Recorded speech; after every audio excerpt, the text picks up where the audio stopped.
Look at your bank account right now. What do you see? Empty promises, mounting bills, and dreams gathering dust. While you sit there, trapped in the endless cycle of financial mediocrity, others are building generational wealth using principles that have existed for over 3,000 years. You might think they're just lucky, or perhaps they inherited their fortune. But you're wrong. Dead wrong. I've watched people like you for decades. Smart, hard-working individuals who can't seem to break free from their financial chains. You work harder, take extra shifts, maybe even start a side hustle. Yet somehow, you're still living paycheck to paycheck. Why? Because you're playing the wrong game with the wrong rulebook. Let me tell you about David, a student of mine. 5 years ago, he was drowning in debt, working 2 jobs, and barely keeping his head above water. Sound familiar? But David had something you don't have yet. The courage to admit he was wrong about everything he thought he knew about money. Today, he owns 3 profitable businesses and hasn't worried about a bill in years. What changed? Not the economy, not the market. His mindset changed. Through the implementation of a financial system so powerful it has survived persecution, wars, and economic collapse. This isn't some get-rich-quick scheme or another hollow promise from a self-proclaimed guru. What I'm about to share with you is the ancient Jewish wisdom that has created more millionaires per capita than any other system in history. Why do you think less than 2% of the world's population controls such a significant portion of global wealth? Coincidence? Absolutely not. The Torah teaches us that wealth is not just about money, it's about understanding the divine principles of abundance. When you align yourself with these principles, prosperity becomes as natural as breathing. But here's the painful truth you need to hear. Your current financial situation is not the result of bad luck or circumstances. It's the direct result of your ignorance of these fundamental laws of wealth. You're probably thinking, but Caleb, I've tried everything. No, you haven't. You've tried everything within your limited understanding of wealth creation. You've been playing checkers while others are playing chess. Your definition of everything is precisely why you're still struggling. Let me be brutally honest with you. Your approach to money is childish. You treat money like a teenager with their first paycheck. You think budgeting means checking your bank balance before making a purchase. You believe saving means whatever's left after your expenses. And investing. For you, it's probably following random stock tips from social media influencers. This isn't financial management, it's financial malpractice. But here's what gives me hope for you. The fact that you're still listening shows that somewhere inside you, there's a spark of wisdom, a recognition that what you've been doing isn't working. This spark is what brought many of my students to me, and it's what transformed them from financial amateurs into sophisticated wealth builders. The system I'm about to share with you isn't new. It's the same system that allowed Jewish merchants to prosper during the Middle Ages when they were excluded from most professions. It's the same system that helped Jewish immigrants arrive penniless in new countries and build business empires within a generation. It's the same system that's created more sustainable wealth than any other financial philosophy in human history. This system is based on principles found in the Talmud, principles so profound yet so practical that they seem almost obvious once you understand them. But understanding isn't enough. You need to be willing to change everything you think you know about money. And let me warn you, this won't be comfortable. I'm not here to coddle you or tell you what you want to hear. I'm here to transform your relationship with money, even if it means shattering your current beliefs. Are you ready to learn why you've been failing all these years? Are you prepared to face the uncomfortable truth about your financial habits? Most importantly, are you ready to learn the ancient system that has created more generational wealth than any modern financial strategy? The choice is yours. You can continue doing what you've always done, getting the same disappointing results, or you can embrace the wisdom that has created financial dynasties for thousands of years. What's it going to be? Let me show you exactly why you're still poor. Yes, I said poor, because if you're living paycheck to paycheck, that's exactly what you are, regardless of your income. Your bank balance might be high on payday, but we both know it's nearly zero by the end of the month. That's not wealth, that's organized poverty. Let's dissect your financial habits, and I warn you, this will hurt. First, look at your phone. How many food delivery apps do you have? Each one is a testament to your lack of financial discipline. You're not paying for convenience, you're paying for laziness. That $30 delivery meal you ordered yesterday? In the Jewish tradition, we have a concept called Ba'al Tashchit, the prohibition against needless waste. You're not just wasting money, you're violating a fundamental principle of wealth creation. Open your credit card statement. Go ahead, I'll wait. See all those small purchases under $20? The Talmud teaches us that a penny lost is a penny earned for someone else. Those mindless purchases you make, the daily coffee, the impulsive Amazon buys, the subscription services you barely use, they're not just expenses. They're symptoms of a deeper problem. You have no respect for money. You think you're too busy to cook, too busy to budget, too busy to plan. But here's what the ancient Jewish sages would say about your busyness. It's just an excuse for lack of discipline. You have the same 24 hours that Moses had when he led an entire nation. You have the same 24 hours that Abraham had when he built his wealth. Your problem isn't time, it's priorities. Let's talk about your savings, or rather, your lack of them. The Talmud teaches that a person should always divide their money into 3 parts, one for business, one for living expenses, and one for savings. How are you dividing yours? Oh, that's right. You're not. You're operating on what I call the hope and pray financial system. Hope you make it to payday, pray no emergencies come up. You have no emergency fund, do you? The Jewish tradition teaches us to prepare for 7 years of famine even during 7 years of plenty. But you can barely handle 7 days without a paycheck. You're 1 car repair away from a financial crisis, and yet you keep living as if tomorrow is guaranteed. Your investment strategy? Please. Buying random cryptocurrencies because some influencer told you to isn't investing. It's gambling. The Torah teaches us to be strategic and thoughtful with our resources. Real investing requires knowledge, patience, and wisdom. 3 things you've shown zero interest in developing. Let me tell you about your future if you continue on this path. In 20 years, you'll still be working. Not because you want to, but because you have to. You'll be looking at your retirement account, if you even have one, with panic instead of peace. Your children will inherit your bad financial habits along with your debt. Is this the legacy you want to leave? You check your investment apps more often than you check your spending habits. You know the price of every new iPhone, but have no idea what percentage of your income goes to taxes. You can quote crypto prices, but can't tell me your net worth. This isn't financial management. This is financial entertainment. The Talmud says, "Who is wise? One who can see the future consequences of their actions." So let me be your eyes into the future. Your current financial habits are creating a disaster in slow motion. Every impulsive purchase, every unplanned expense, every investment based on FOMO instead of strategy, they're all bricks in the wall of your financial prison. You're probably feeling defensive right now. Good.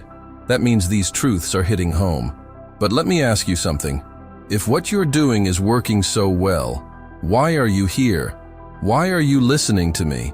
Deep down, you know something's wrong with your approach to money. The Jewish people have survived and thrived through centuries of persecution, expulsion, and limitation. How? By following financial principles that most people are too undisciplined to implement. While others live for today, we plan for generations. While others follow the crowd, we follow time-tested wisdom.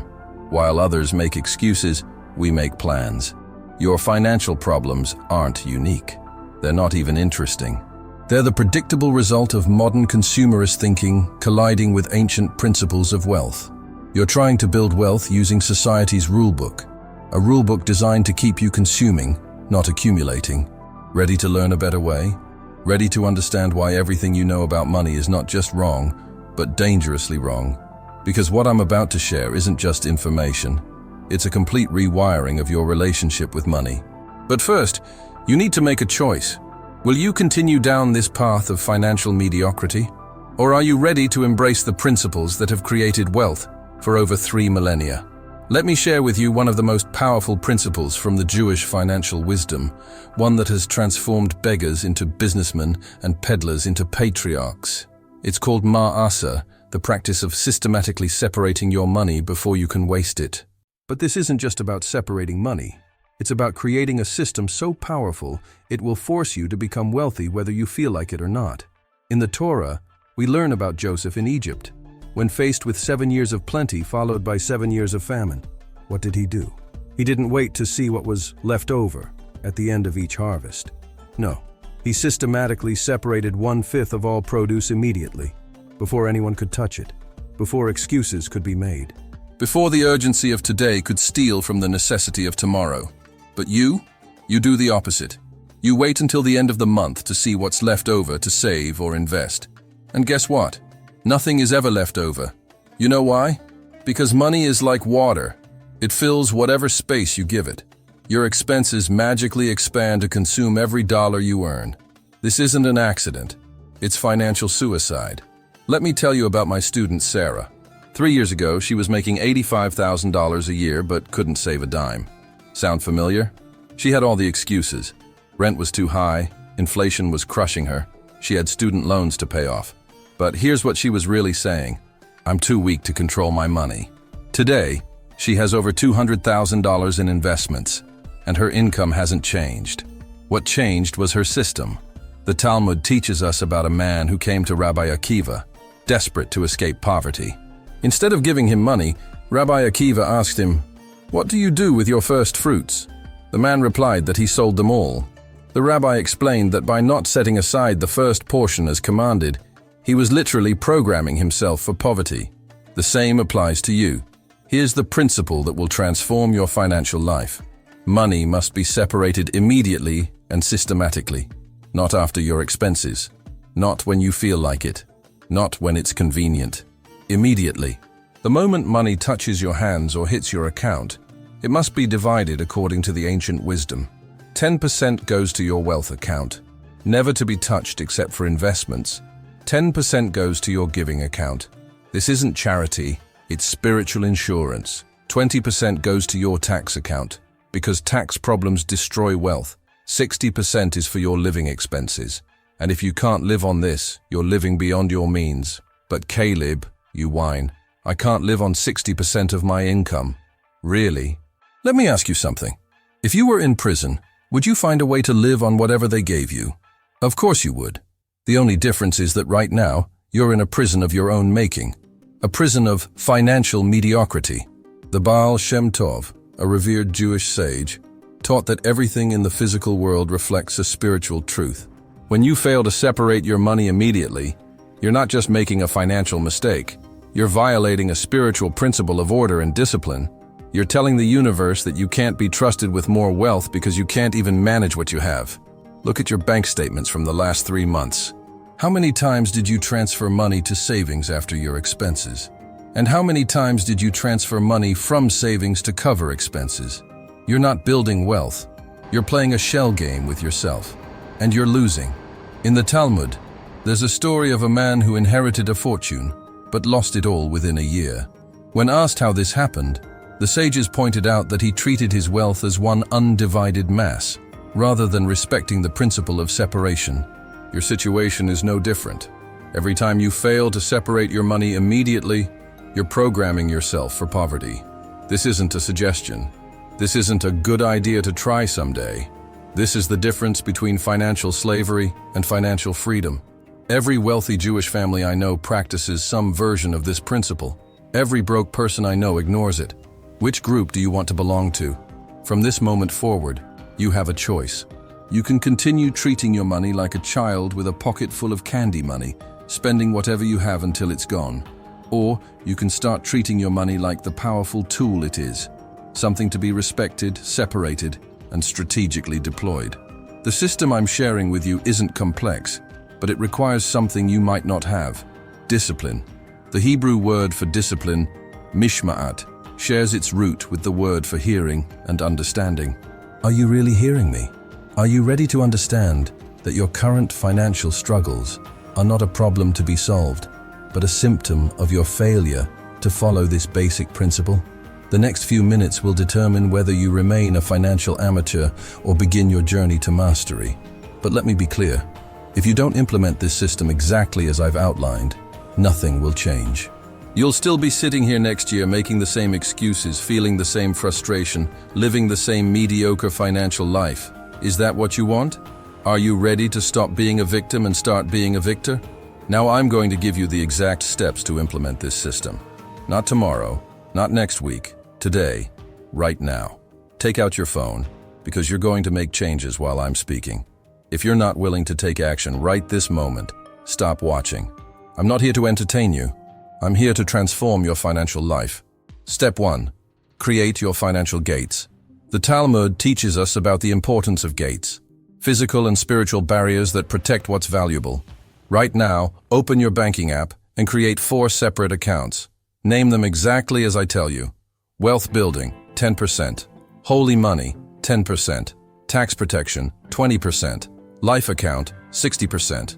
Don't tell me you'll do it later. Do it now. Every minute you wait is another dollar lost. You think the wealthy wait. While you're procrastinating, they're executing. Step 2. Set up automatic transfers. King Solomon taught that the wise man plans his paths in advance. The moment your paycheck hits your account, it needs to be automatically divided. Not when you remember, not when you feel like it. Automatically. Set up these transfers now. Yes, now. I don't care if you're watching this at 3 a.m. Your bank's app works 24/7.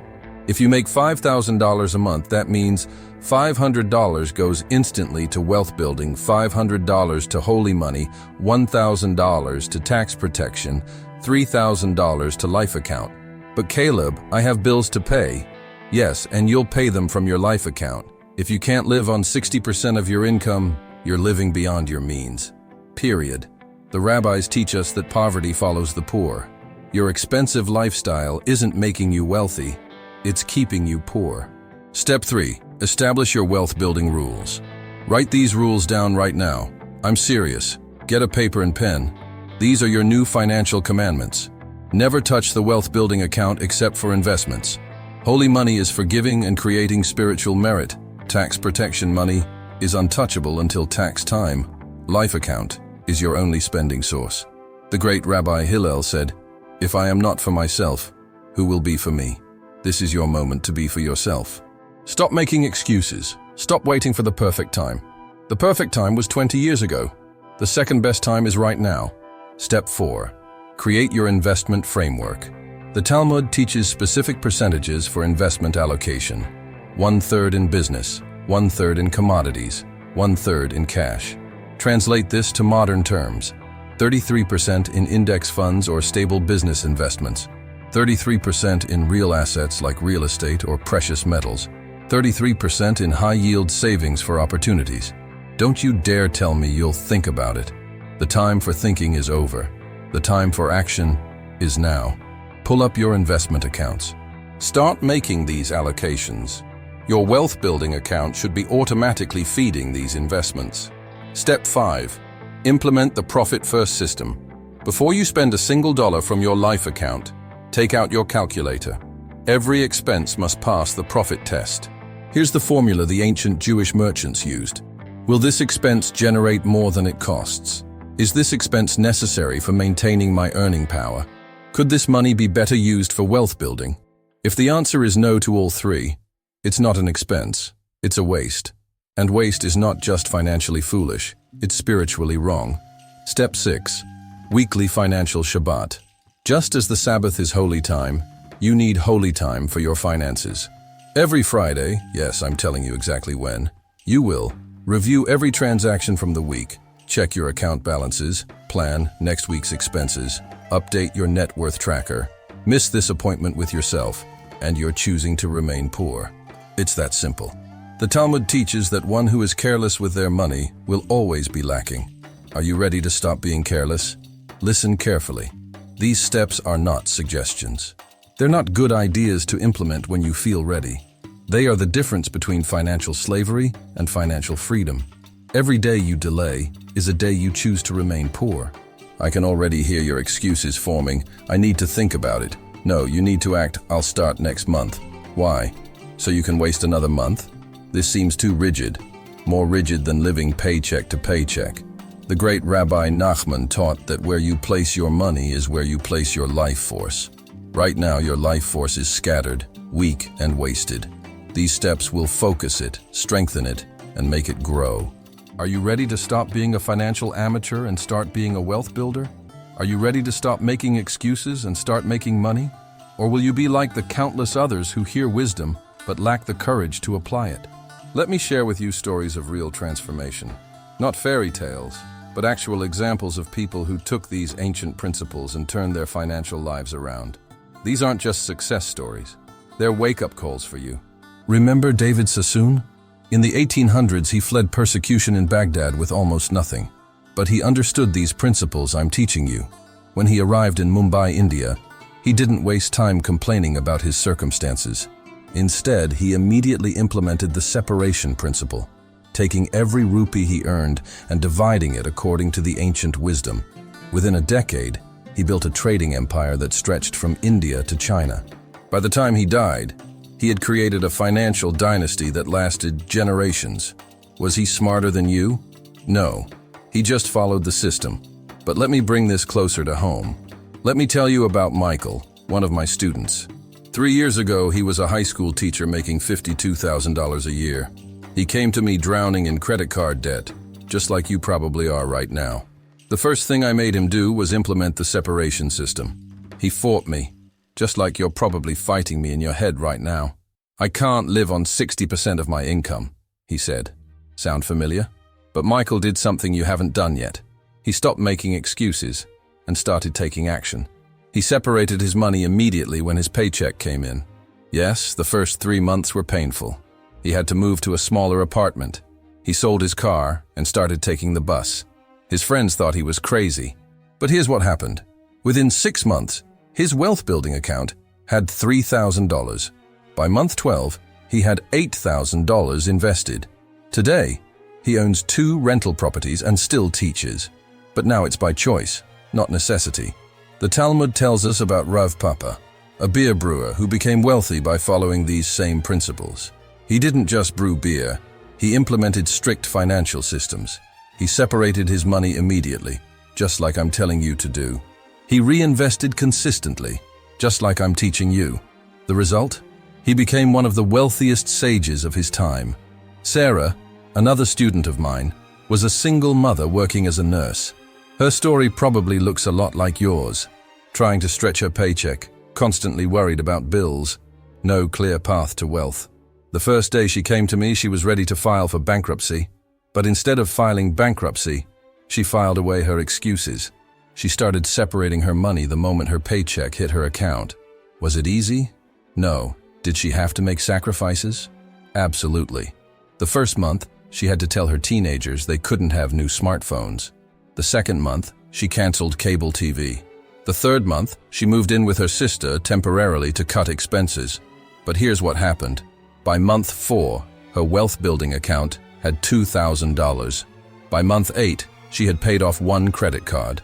Today, she owns her own healthcare staffing agency and hasn't worried about a bill in years. These aren't just success stories, they're mirrors.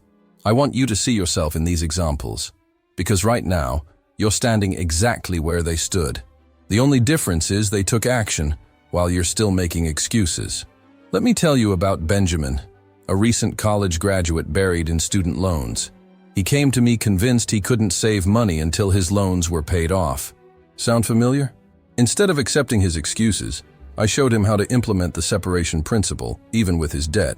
He started with just 1% to his wealth building account, then 2%, then 5%. Within 18 months, he had built an emergency fund and started a side business. Today, he's debt-free and has 6 figures invested. The rabbi of Kotzik taught that the only person you should try to be better than is who you were yesterday. Each of these people decided to be better than they were yesterday. They didn't have special advantages. They didn't inherit wealth. They didn't win the lottery. They simply applied these ancient principles in modern times. Look at the story of Rachel, a divorced mother of 3 who worked as a waitress. Her tips were irregular. Her schedule was chaotic, but she followed the system religiously. Every night, she separated her tips according to the principles. No matter how small the amount, she honored the system. Within 2 years, she had saved enough to open her own restaurant. Today, she owns 3 locations and teaches other single mothers how to build wealth. These principles worked in ancient Jerusalem. They worked in medieval Europe. They worked in industrial America. And they're working right now today for for those who have the courage to implement them. The only question is, will you be the next success story I tell? Or will you remain another example of what happens when you ignore this wisdom? The choice is yours. You can keep doing what you've been doing, getting the same results you've been getting. Or you can join the ranks of those who decided enough was enough. Which will it be? Let me be crystal clear about what happens next. This moment, right now, is a crossroads in your financial life. Everything you've learned today, every principle I've shared, every story you've heard, they mean absolutely nothing if you don't take action. The ancient Jewish sages weren't just teachers, they were people of action. And now it's your turn to choose. Will you be a person of action, or will you remain a person of excuses? You've seen the power of these principles. You've learned about the separation system that has created wealth for thousands of years. You've heard stories of real people who transformed their financial lives using these exact teachings. The only question remaining is, what will you do with this knowledge? The Talmud teaches us that wisdom without action is like a seed that never gets planted. Right now, you're holding seeds of financial wisdom that have produced abundance for generations. Will you plant them, or will you let them wither in your hands? Your next 24 hours will determine everything. Not next week, not next month, the next 24 hours. Either you'll take the steps I've outlined, or you'll make excuses. Either you'll set up those accounts and automatic transfers, or you'll tell yourself you'll do it later. Either you'll begin your journey to wealth, or you'll choose to remain exactly where you are. Remember, the Hebrew word for wealth, osher, shares its root with the word for happiness, ashrai. True wealth isn't just about money. It's about creating a life of purpose and impact. The principles I've shared aren't just about building your bank account. They're about building your legacy. If what you've learned today resonates with your soul, take these 3 actions right now. Subscribe to this channel, because your financial education is just beginning. Share your commitment in the comments below. Make it public. Make it real. Share this video with someone who needs to hear this message, because true wealth is meant to be multiplied. May the wisdom of our ancestors guide your path to prosperity, and may you have the courage to walk it. Shalom.